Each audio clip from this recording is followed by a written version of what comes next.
Today on Haz Armory, Armory F-Ups. Oh, dear Lord.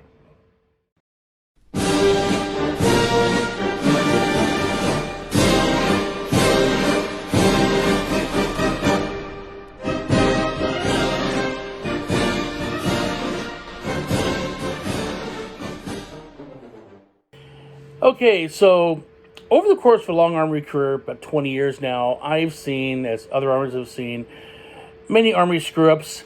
I'd like to use a different word. I can't. It's Family Channel. Starts with F, ends with K, and ain't fork. That just make you smack your head against the wall. Some are made by folks who are honestly trying their best and have no idea what they're looking at. Other ones are by folks who should know better, and they're being paid for it, and don't do the job right. So I've got about 14 here, baker's dozen plus one, of sometimes really, really bad army work. Some are okay, but let's go through them and suffer with me, won't you? Okay, so this one came to me at an event a few months ago. I'm not going to say where or who it was that did it. I know who it was. And the issue is this. The socket bracket on this foil socket is oriented correctly. You have the B line on the left-hand side, the wider C line on the right-hand side sees the ground. And the problem here, though, is that the C line is flipped upside down. And the issue I have with it, even though it worked perfectly fine, was that if you have something like a Favero plug going in, the B pin is shorter than the C pin, and that extra height on the C right side in the socket may not let that B pin reach, or reach barely to make contact with the B receiver, and therefore you have an intermittent circuit or can't even close the circuit. So this needs to be flipped around. It was easy fix. This is actually the least bad of the ones I've got here. Undid the C-line parts, flipped it over, put it in the correct side, back to the customer. But there's a reason the things are designed the way they are, so don't play around with it. You'll do it right next time. So what was wrong with this one? Well, there's a lock washer on top of the grip. The lock washer was not, repeat, not under the pommel nut where it's supposed to be. So you put the grip down, you put the knuckle bow on, then you put the lock washer in, then you put the pommel nut. The lock washer is supposed to help keep the pommel nut on. It's got to go in the right place. And this one's even more irritating. They put the grip correct, and they put the knuckle bow correct, but the tang has to go through the hole in the knuckle bow, not engage the insulation. Again, what are you guys thinking? This is wrong. Very, very wrong. Now this one was an accident. Somebody sat on it or bent it some way, but this would definitely not fit through the gauge. This is so very, very illegal. Even I could hit with that one. I was able to bend it back. The bend actually was not at the shoulder. It was up where the tang starts getting round, so I have my doubts on how long that blade's going to last. Just be careful when you handle your weapons, because you can bend a French tang a lot, but not that much. Okay, now we start getting to the really bad ones. This mask was presented to me at a recent SYC. It immediately was a not pass. Ain't no way in hell that's passing. It is missing. First of all, it's missing the secondary strap for the neck on an exchange, which is minor compared to the nightmare that is the head strap. It does not have the disc. It has. You see a Velcro strap wrapped around the horizontal strap. That is wrong, wrong, wrong, wrong, wrong. Do you want to be the next Smirnoff? Please, if you see this, do not wear this mask. Get it fixed. This was a danger to the fencer using it. Whoever let this pass before, because it did pass, if you passed it, you're an idiot. This needs to be fixed immediately. It was fixed, it was made legal, and it passed, but dear Christ, this is horrible. Now this one also came with the SYC. Might take a little bit to see what the issue is. It's a head cord. But if you see my finger up at the top there, look at the cable under the finger and you'll see little lines. Issue with this head cord is, and this is in Sabre by the way, the wire is bare. It is uninsulated by any kind of sheathing. So the problem is, if a guy makes a cut, misses your head, but hits the middle of that cord, lights going off, valid hit on you. The insulation is there for a reason. It's got to be there. You can't have a bare cable unless you really want to get hit. Okay, now before I run the video on this one, take a real close look at that tip.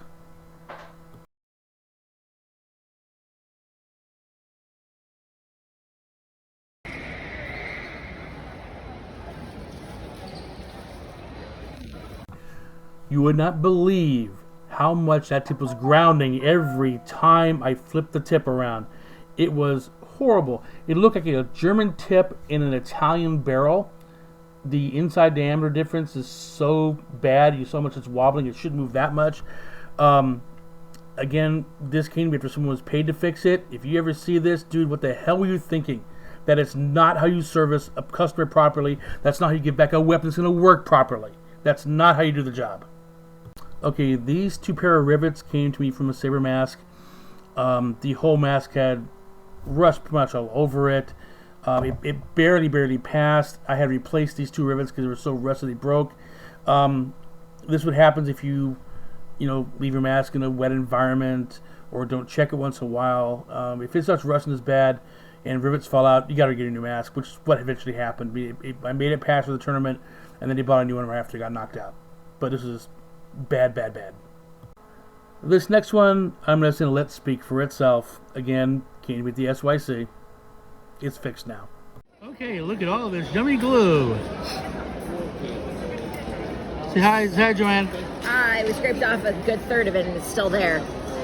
This is the entire length of a foil that a client brought me that somebody, obviously not me, wired up.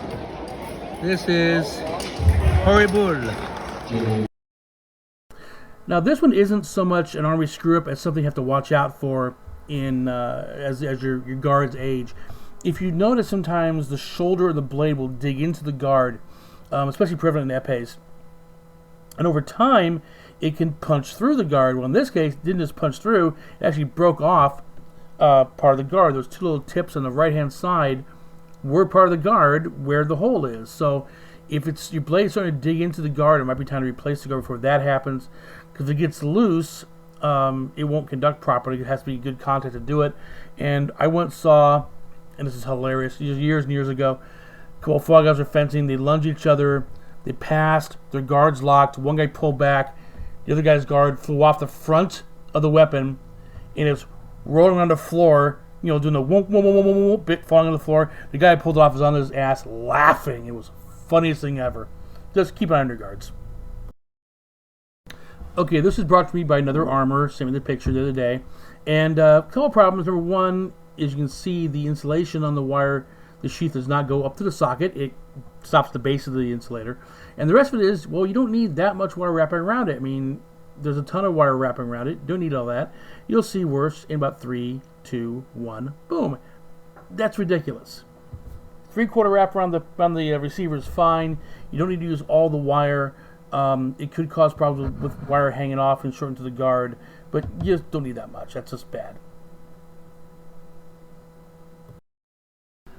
Okay, now I come to the last 5, which are the worst. As you can see here by this Favero receiver circuit board. I have no idea what the armor was thinking here. I mean, I see where he's kind of going with it. The board was old, and he wrapped some copper wire around the receiver and soldered it to the pad. The part coming up from the pad to connect to the wires is unnecessary. You just go straight to the pad. These boards are commercially available. They're not that expensive, easy to replace. But this one is like, it would have been easier to just make a solder bridge from the pad to the receiver port instead of this wire wrap, which is kind of maybe not very well soldered to it. That's been replaced and fixed. It was kind of a shock when I saw this, and it was one of 2 like this. Old reels that have been refurbished or going to be refurbished, sent to a new club. But ew. Okay, this is a kind of common one I see from beginning people. The insulation also has to go not only from the socket to the socket, but also to the back of the guard where it comes out of the blade. That's a grounding waiting to happen, especially if something nicks that wire. So that insulator sheath has to go all the way to the notch of the grip. It can't be like this, where it's exposed and could be easily damaged and then ground to the guard. And if it's foil, that's it's not going to register. Oh, this one's a beauty. Same weapon, 2 different problems. Number 1 here, the wire goes through the bracket, guys. You don't crush it under the bracket. It was grounding to the guard. Fortunately, the wire was not cut. was going to take it off the socket, feed it through properly so it works fine now. You also need that much tape holding the thing down, but that's not the issue. It has to come, through the hole in the bracket. Also, it wasn't coming straight forward. You can see where the cut for the groove was, and it was going to the side. It was never placed properly. The other problem is this. Oh, lordy. Again, way too much wire. This wire is stripped, and if you look at the left-hand side between the ports, you can see grounding all day long. Bare wire touching the bracket. No. Just no. This is what makes armors bash their head against the wall when you see this kind of stuff done by people who don't know what they're doing. And this particular owner knows better. He should have brought it to me earlier. It's fixed now, but oh, good Lord. All right, this one, when I sent it to the Armory group, one of them came back with, "I'm eating, why did you show me this?" This is just a horror show. Not to mention, first off, the cold solder joints on the solder tabs, the strain relief not being a suggestion at best, it's not even knotted now, and the overstripped wires and the splices that aren't even soldered together. This is a horror show. It explains why the strip this was on was failing so often. This one and another one, which is the next one. Words don't exist to describe how bad this one is. Every armor right now is going WTF over. This is horrible, horrible, horrible. And now, to paraphrase Vanessa Williams, I've gone and saved the worst for last. This was same strip, different reel, of course, same tournament, same horror show. This is just beyond bad. Not only do we have the worst reconnect ever, we also had two lines swapped. It was never going to work properly. This was a jaw-crashingly bad repair. The irony is that the circuit board's perfectly fine. Just the repair was, oh, good God. It hurts just to look at this. It actually causes me pain to look at this thing. I'm so glad I fixed it. Also, there's no insulating sheath that acts as a strain relief on this wire either. It was bare. So this is just horrible, horrible, horrible. I mean, seriously, whoever fixed this, I know who did it. What the hell were you thinking? Next time, that's where you call me to fix that stuff. Jesus. So there we have it, folks. That is the nightmare of bad armory. My apologies to any armorers who saw this and may have lost their lunch over it. It's just bad. This is why you hire someone who knows what they're doing, or you learn how to do it being taught by someone who knows what they're doing. All right, that's why I make these videos. So I know there'll be more, because I originally had only 10 of these examples, then 4 more popped up. They happen all the time. Every time I think someone's run out of ways to screw the gear up, something else happens. This is a constant for armorers. You see this kind of stuff. It's just horrid. Learn how your gear works. If you're going to do armory, if you're especially on your own gear, learn how it works. Learn how to do it properly. Learn how to not do what you saw here. Okay? There's a reason why things are designed the way they are. There's a reason why some parts go together, some parts don't. And also a reason why you talk to someone like me or other armorers will happily answer questions. Honestly, we ask how to do armory, we'll info dump on you. It's like trying to drink from a fire hose. We'll just go, go, go. We're happy to pass information on. It makes less work for us, and you can do your stuff if we're not around.